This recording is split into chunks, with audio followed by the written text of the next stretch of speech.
What's up, y'all? Come on in. Let's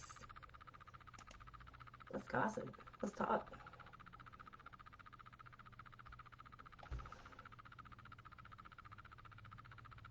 Let me get this pulled up here on my phone so I can keep an eye on everything and make sure I know what's going on.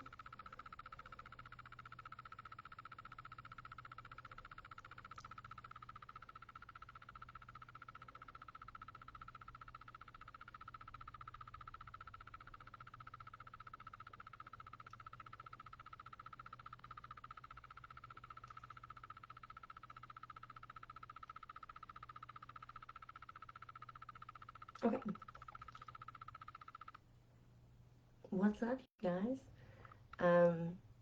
I have been on the go so much lately. I've been exhausted. Nathan is actually traveling this week, and so I just decided to do this live from home tonight and just kind of do like an Ask Me Anything round. We can talk about whatever's going on. I have a couple of like low key topics to discuss on just different issues, but you can just drop stuff in the comments as well, and I'll keep an eye out for it, and we can just sort of chit chat. If you can't hear me, if there's any like quality issues, let me know because it's just me. I don't have anybody with us tonight. Usually we have somebody behind the camera kind of helping us out, but and not because they weren't available, just because I literally would have done anything to not leave my house tonight. But I'm seeing the captions on the screen, and so hopefully it's all working right. We'll see. Yeah. All right. Well, as we're kind of getting started, folks are joining. I want to just take a minute to thank our sponsors at Plant Parlor downtown. They've been supporters of the show for a long time. They provide our Golden Ass Award, which I don't have with me tonight, but is one of our favorite things. And then, of course, Retro Roast, who has always been a great supporter. They have amazing coffee and drinks, some great summer specials going on. Definitely encourage everybody to check those out. I need that caffeine fix tonight, but I have instead a little drink I made for myself. So I'll probably get funnier the further I get into that.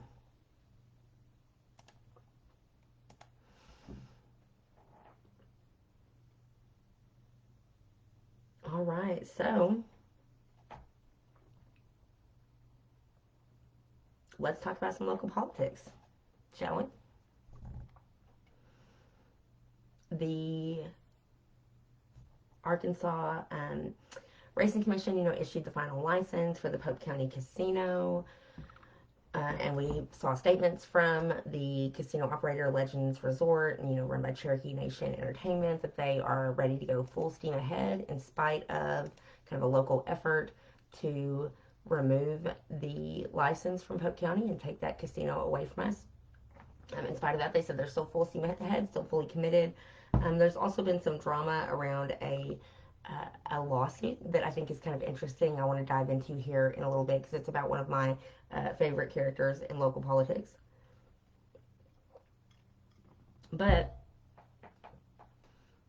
how have y'all been doing?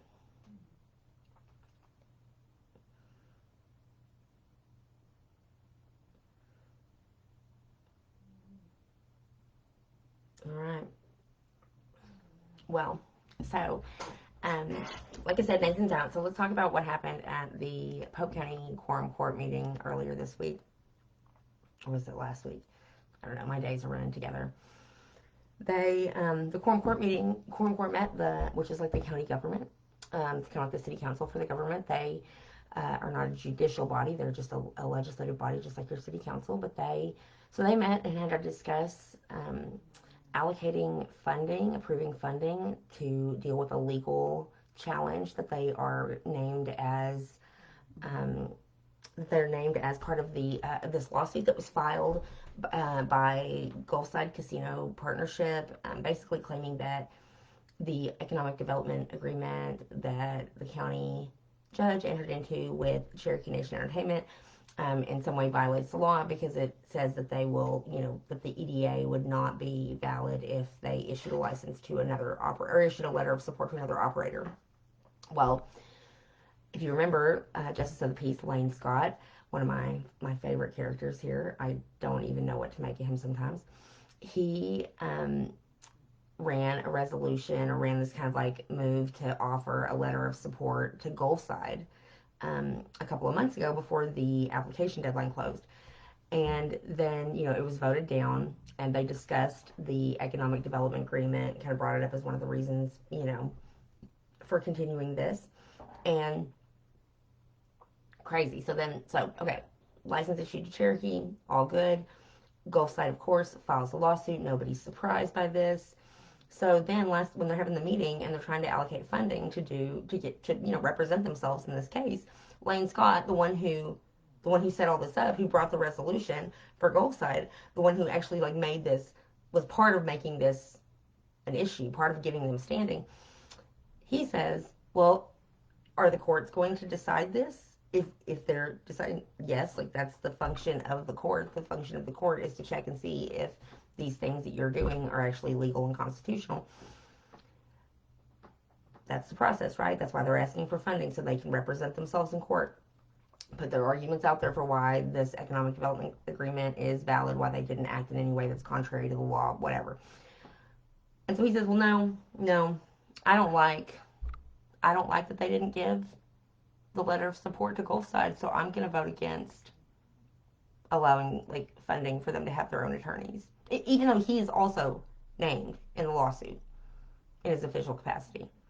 So like, I love this logic, this like circular logic we're in, and I really don't know where it comes from. It's like we don't want a casino, but then we'll trust a casino operator to help us not get a casino. And then when that doesn't really play out very well and the casino operator takes us all to court, then the situation that we help set in motion, we don't want to be paid for to be defended in court. Like, what is even happening here? I don't know if the folks who do this, like, I really don't even know what to think. Like, are there, like, do we need gamblers to be more involved with the anti-casino people to protect them from themselves? Because I feel like it's like you're sending these like, we don't gamble, we don't participate in that, to work to like then try to run it on the house to like get all this money and think that they're gonna win. The signature folks, the anti-casino folks who ran this petition, they got almost $6 million. They got all these signatures. They said, they got like 160,000 signatures, and they believe that this other casino, somehow wants what's best for our community, and the other, like, in spite of a casino. Like, I just don't understand the logic here. Like, are they that naive to believe these casino operators when they come to them and say, "Yeah, we want to help you"? It doesn't make sense. But that's kind of where we're at. That's kind of where we're at. So, anyways, he was the only one that voted against it. They did approve. They did approve the funding for the attorney. So, that'll be moving forward, I'm sure.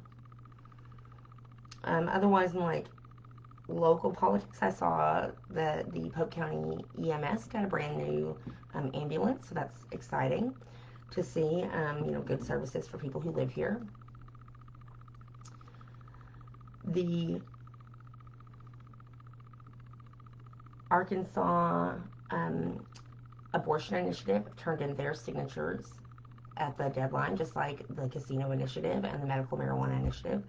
That's been kind of an ongoing thing. The Secretary of State kind of came out and said, like, "Oh, you missed this one step, and so I'm not going to count the signatures." Some media folks FOI'd the documents that were turned in, and they're like, "Okay, but actually, isn't this the thing you said that they're missing?" And he's like, "Well, I mean, there's that thing, but then there's this other thing too, and maybe some other things that I haven't found yet. I don't know." But they haven't counted the signatures. Like, they've just refused to even count them. And so this group that sponsored the initiative has filed a lawsuit They're trying to force the Secretary of State to count the signatures and see if they qualify for a cure period. The whole thing has just been crazy, to see this like kind of ongoing trend of like people coming to do this work. Maybe something you disagree with. You can disagree on the issue, that's fine.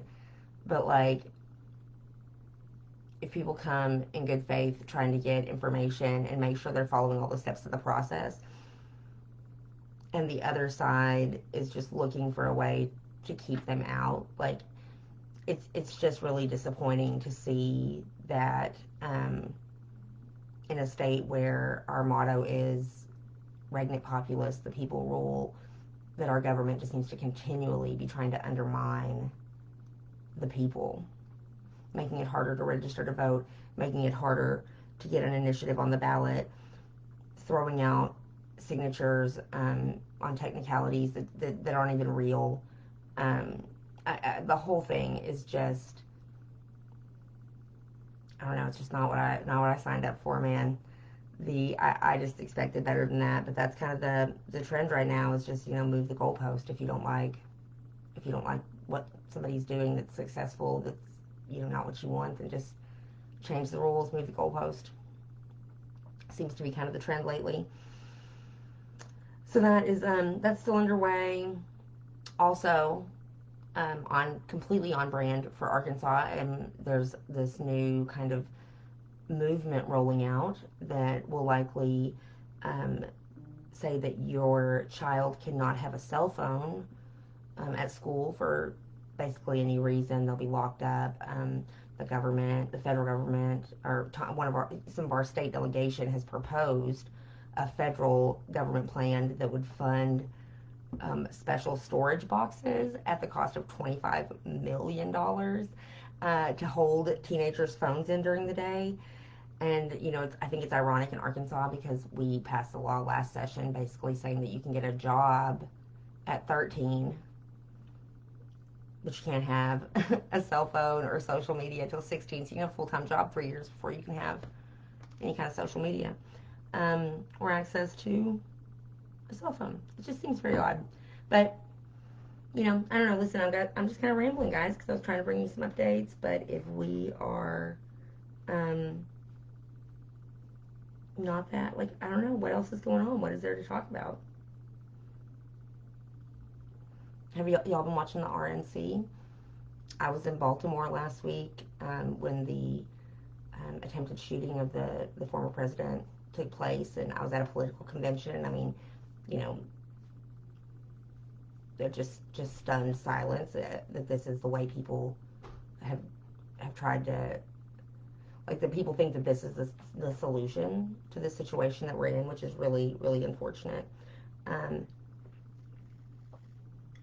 oh, Debbie, how is Joyce? So if you don't know, Joyce Elliott is my boss. I work for her at Get Loud Arkansas. She recently experienced a stroke at the end of June. She is still recovering. She's kind of moving through a very slow recovery process, but she's doing well. And her spirits are really good. We're keeping her informed of all the work we're doing.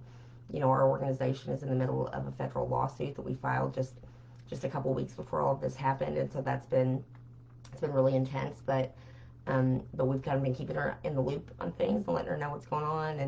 And she's she's doing she's doing as well as can be expected. I think she's such a fighter.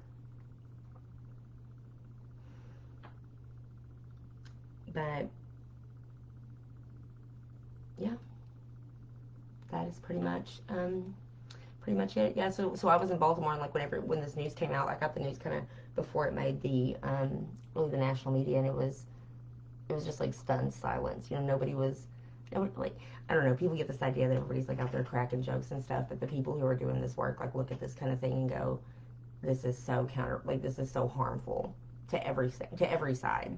When people take this kind of like violent action in their own hands, it just harms every side. And so, like, there's no winners in that. I don't usually talk about national issues on here, but I figured I got nothing to do for about 5 more minutes. If y'all don't start dropping questions, I'm gonna be done. I can only listen to myself talk for so long about nothing.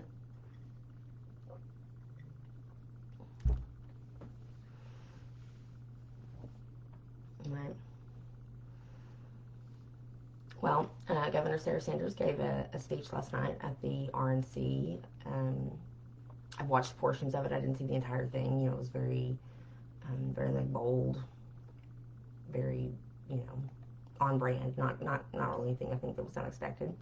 Um, she's a good politician. She knows how to deliver a good speech. I think that it was, it's been good. It's going to be interesting to see what happens with the Democrats, considering everything that's going on and all this that's happening with kind of the questioning of Biden and the debate and everything that's happened there. I think it's going to be really interesting to see what happens with our government and these elections over the next couple of weeks. But I hope that folks will remember that these are not the only issues that are on the ballot. We focus a lot of energy and time on the presidency, as we should. It's important, but there are really, really important local races that will be happening. Your Justice of the Peace races, which have such a big impact on our local library, our emergency medical services. Like I said, they just got a new ambulance. Um, all of our, there's just so many things. The whole casino issue, like all of this has been part of our local issue with, um, local elections that really matter. City council's the same way. We'll have city council elections. We have some candidates up there. Our state legislative, we always have state rep races. Like state reps are constantly running for office every 2 years. So, Debbie said, what are your thoughts on the cognitive issues of Biden? Okay, so real talk, like I have a lot of respect for Joe Biden as far as like the work he's put in over his lifetime as a legislator and as a public servant. Um, we all know that there have always been some like mixing up names and things like that. Like a lot of that is just, I think, it comes down to speech issues. I do believe though that the people who are behind the scenes on this are working hard to make sure that everything's going to be okay with this. And I think that if President Biden believes that he is not fit or capable, or if the people around him can show him that that's true, then I think he will do the right thing and step aside. I think he's going to do the right thing for America. And from what I hear, those conversations have been taking place, and they're serious, but there's nothing that's showing that like he's not real, like that there's a cognitive impairment that is so severe. Anything that I've seen anyway. I think that there's a lot of media bias in that, and it's easy to play up. And when you see those like stutter, like language issues and stuff, that can also lead to that kind of concern. I think so. I don't know if that's really helpful. Yeah. Yeah, well, I see you said that's because my dad had Alzheimer's and I see similar issues. Yeah, if I had my choice, I think I would definitely prefer to have some younger candidates. I mean, from both perspectives, right? Like, I don't think anybody is excited about voting for good grandpa versus bad grandpa, and like take your pick on who's who there, I guess. But um, yeah, I do think that it needs to be. I think it needs to be weighed heavily, and I think we're going to find out here in the next couple of weeks. I don't think it's going to be very long before we know one way or the other what's going to happen there.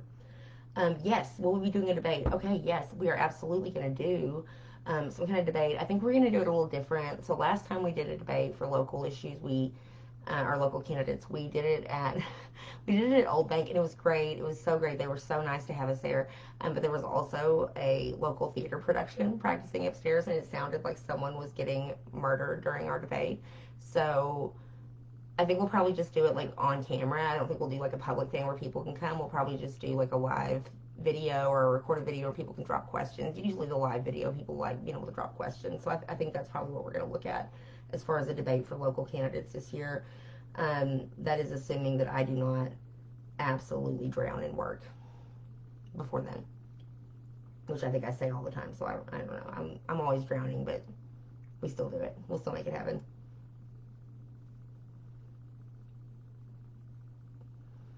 All right. Well, thank y'all for joining tonight and like livening up my evening and chit chatting with me. This has been fun. Barely even got into my drink. This is like my own little creation of